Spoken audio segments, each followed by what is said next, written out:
ختم اللہ علی قلوبہم وعلی سمعہم وعلی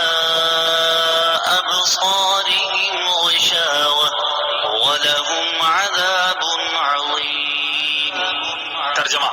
اللہ نے ان کے دلوں پر اور ان کے کانوں پر مہر لگا دی ہے اور ان کی آنکھوں پر پردہ پڑا ہوا ہے اور ان کے لیے بہت بڑا عذاب ہے۔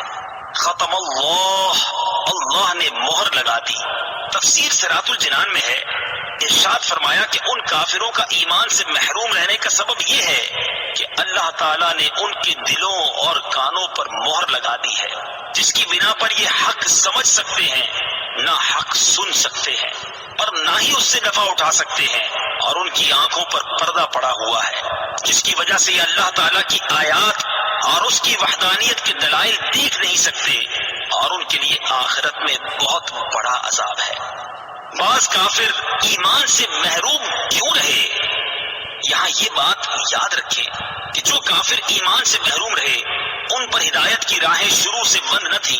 ورنہ تو وہ اس بات کا بہانہ بنا سکتے تھے، بلکہ اصل یہ ہے کہ ان کے کفر و عناد، سرکشی و بے دینی، حق کی مخالفت اور انبیاء کرام علیہ السلام سے عداوت کے انجام کے طور پر ان کے دلوں اور کانوں پر مہر لگی اور آنکھوں پر پردے پڑ گئے۔ یہ ایسے ہی ہے جیسے کوئی شخص طبیب کی مخالفت کرے اور زہر قاتل کھا لے اور اس کے لیے دوا فائدہ مند نہ رہے اور طبیب کہہ دے کہ اب یہ تندرست نہیں ہو سکتا، تو حقیقت میں اس حال تک پہنچانے میں